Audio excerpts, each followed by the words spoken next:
Picture a small American town in 1955. A woman named Margaret feeds her family, runs an entire household, and never once goes into debt.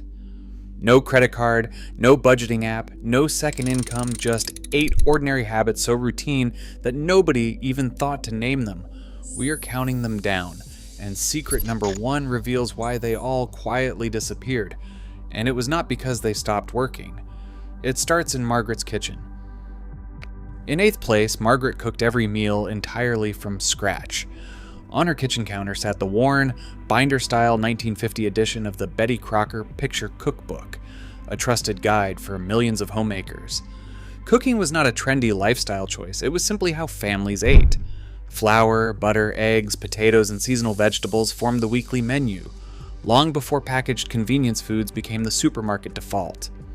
Feeding her family of 4 from these raw ingredients was the single biggest saving in the house, proving dramatically cheaper than any pre-made alternative.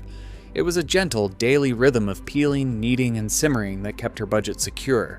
But the thrift did not stop once the meal was served, as Margaret knew how to stretch every single scrap. In 7th place, absolutely nothing was wasted in Margaret's cozy home. Here, thrift was a point of pride, not deprivation. Leftovers were never discarded. Sunday's roast bones became Monday's rich stock, and stale bread was transformed into a warm pudding. Even bacon fat was carefully strained and saved in a tin by the stove to flavor future meals.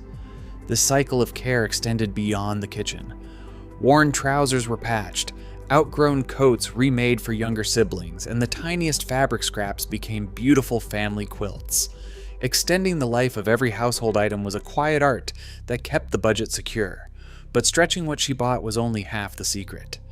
Next, Margaret looked to her own backyard to grow the family's food. In 6th place, Margaret stepped into her backyard to harvest a different kind of financial security. Amidst the soft clucking of hens and fragrant tomato vines, her small garden and flock turned thrift into a productive household economy.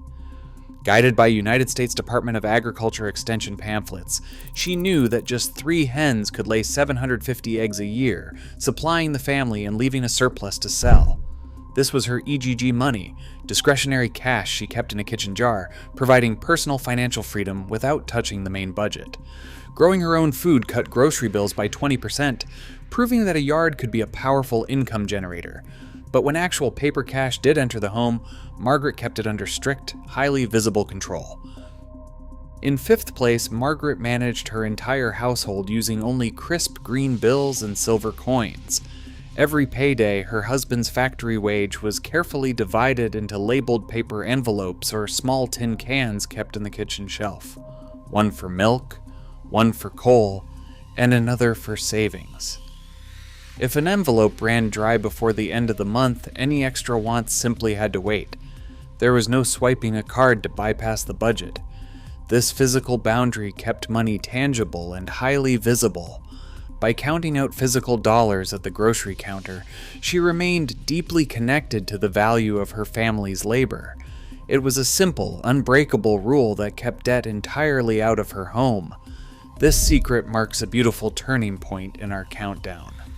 While Margaret's first 4 habits relied on stretching what she had with her own 2 hands, her remaining secrets show how the 1950s economy itself was designed to make saving almost effortless. In 4th place, Margaret bought her home goods with the expectation that they would last a lifetime. In 1955, major purchases like a $760 Sears sofa or a heavy-duty refrigerator were not temporary trends to be replaced in a few years. They were built as durable assets designed with a repair culture in mind. If the kitchen radio crackled or the television vacuum tubes failed, Margaret did not browse a store for a cheap replacement.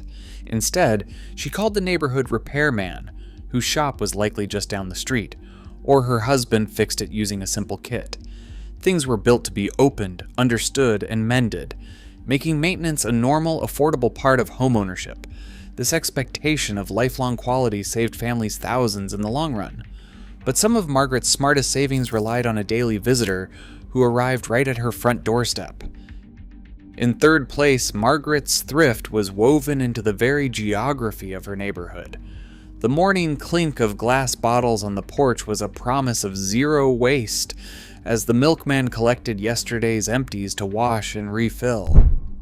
When Margaret walked down the block, shopping wasn't an endless trek through a cavernous fluorescent supermarket designed to trigger impulse buys. Instead, she visited the corner grocer, the butcher, and the local five and dime like Woolworths. Packaging was paper light, and there were no towering displays of snack foods tempting her budget. She bought only what she needed for the next few days, carrying it home in a single canvas bag. It was a simpler, slower retail rhythm that naturally kept spending tightly under control. But to keep those trips to a minimum, Margaret relied on an extraordinary set of household skills to avoid store purchases altogether. In second place, Margaret met her family's daily needs not by spending, but through her own competence. At the center of her home sat her reliable Singer sewing machine, humming softly as she stitched school dresses or adjusted hemlines for growing children. For Margaret, thrift wasn't about deprivation, it was an art of home mastery. She rarely bought commercial cleaners, instead mixing simple, effective solutions from cheap boxes of baking soda, borax, and vinegar. Birthday gifts, holiday decorations, and cozy blankets weren't commercial transactions. They were crafted by hand.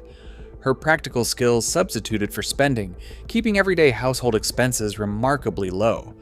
But as natural as these free habits felt in her neighborhood, the final secret reveals why these effortless ways of saving were eventually taken away, forcing families to buy back what they once did for free.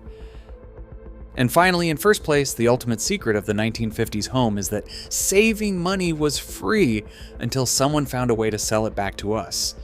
The simple, nurturing habits of Margaret's generation, cooking from scratch, mending worn socks, tending a backyard garden, and paying with cash, never actually stopped working. Instead, the world changed around them. In 1955, these acts of ordinary thrift cost next to nothing. Over the following decades, however, those quiet household rituals were systematically commercialized into multi-billion-dollar industries. Where Margaret once mixed simple vinegar and baking soda, colorful plastic bottles of chemical cleaners filled supermarket shelves. Her kitchen table meals were replaced by frozen 98-cent TV dinners.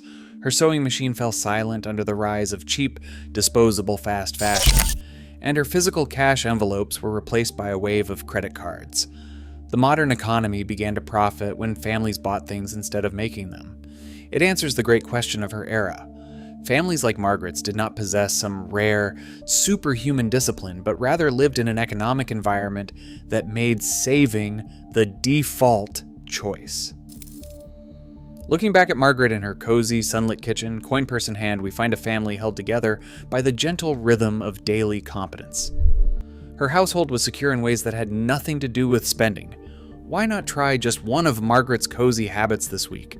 Perhaps baking a fresh loaf of bread, or paying for your groceries only in cash, and share what happened in the comments below.